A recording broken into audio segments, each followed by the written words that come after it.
Друзья, всем привет! Заканчивается зима, скоро весна, и мы решили продолжить ремонт на нашей дачке. В прошлый раз я рассказывал, как я разводил электропроводку, штукатурил, ну а в этот раз мы займемся потолком. А перед тем, как начинать делать потолок, мы немного сделали электрики. Причем электрику нам собирал и монтажные коробки, и розетки. А профессиональный электрик это делал я не сам.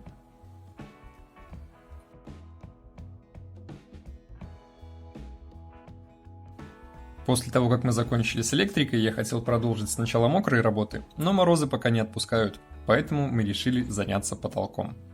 А потолок мы будем делать из влагостойкого гипсокартона.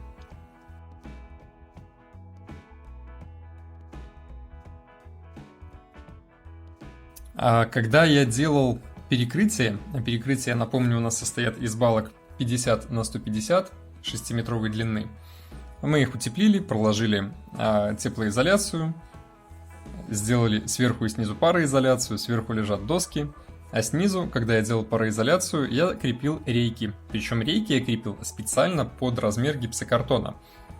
Напомню, ширина листа гипсокартона 120 сантиметров, поэтому между центрами данных реек у нас идет по 120 сантиметров. И это облегчит нам задачу. Мы прямо на них будем крепить гипсокартон, и не нужны никакие дополнительные конструкции.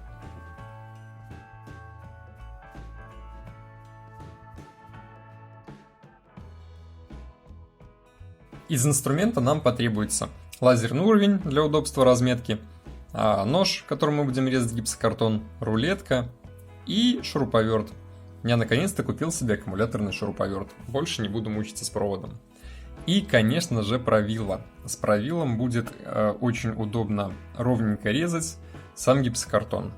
Ведь чем ровнее отрежешь, тем легче его будет переломить.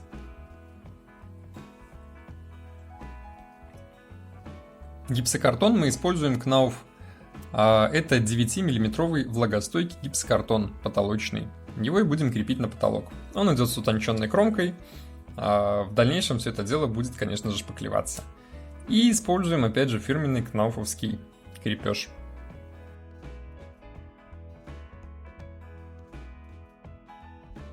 Для закрепления листов желательно использовать вот такую вот специальную головку по гипсокартону.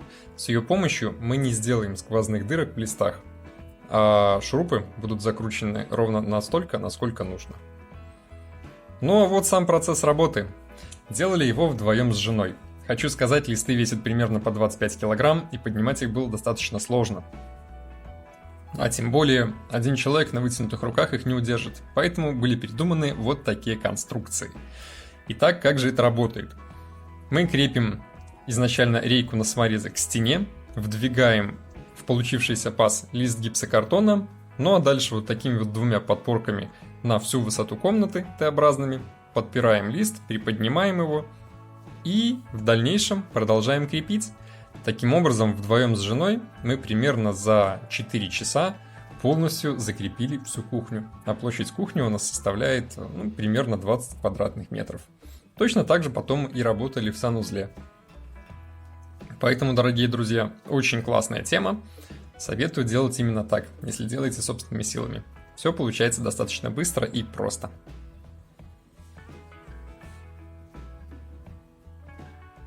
Следующие листы нужно крепить обязательно со сдвигом.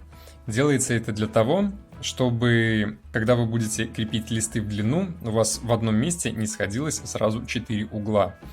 Иначе там получится совсем неровная поверхность, и вы не сможете ровно выгнать все стыки. Как видим, данные листы имеют скошенную кромку, поэтому все это дело в дальнейшем нужно будет проклеивать стеклосеткой и шпаклевать. В процессе работы руки ужасно немели. Очень тяжело работать именно вверх.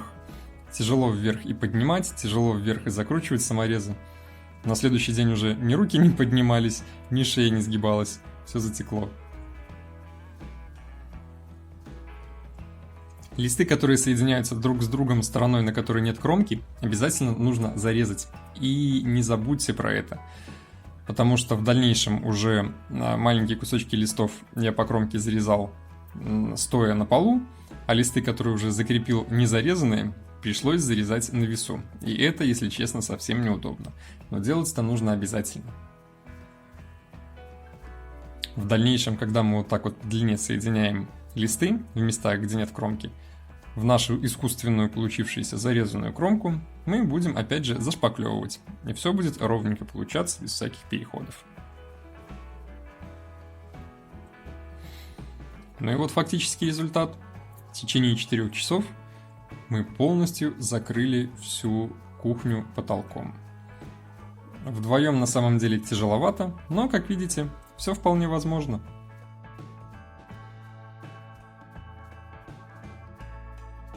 На чердак оставили люк. Потом как-нибудь красиво все это дело обыграем. Возможно, пластиковыми уголками, чтобы не было видно переходов. Все неровные стыки между стеной и потолком, конечно же, в дальнейшем зашпаклюются и заштукатурятся.